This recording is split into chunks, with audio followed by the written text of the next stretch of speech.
And I don't know if you followed the legalization of marijuana in Colorado. Of course, that passed several years ago, and I think we're now starting to see some data and information about negative effects associated with legalizing marijuana in Colorado. Have you followed that at all, and do you have any insight on that relative to whether or not that's something we should consider on a federal level or across the board, state by state?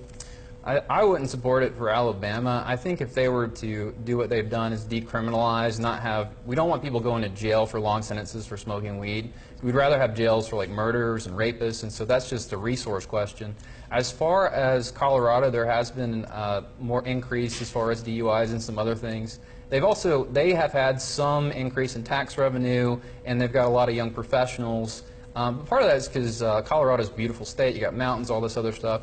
And right now, they're pretty much the only state where that recreational marijuana is legal. So if Alabama was to apply that, it's not like people would be traveling to Alabama to do marijuana. So I think the idea of just having marijuana available at every store, CVS, that might be a bridge too far.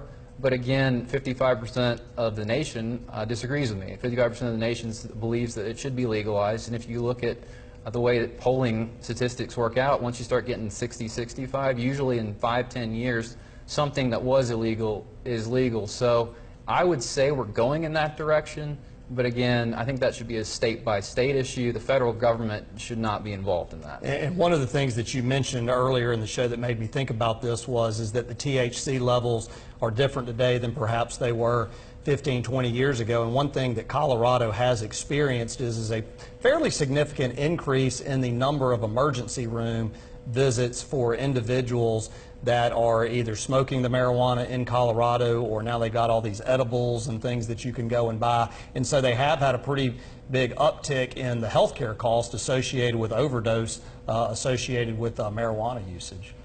Yes, the big thing is the edibles out there, and they're trying to fix that, but what happens is kids will get a hold of it because they make candy, and so they're really going to have to change that, because THC in high doses is not good. You can get cannabis poisoning. It's very rare, but again, you're talking about 5-year-olds thinking something is a candy, and then it just messes them up. They get nauseous, they throw up. Now, it's not the same thing as if they did heroin. Obviously, they're generally not going to die from it, but you have to be very careful with that stuff. And so if that ever was going to change in Alabama, edibles are just a terrible idea.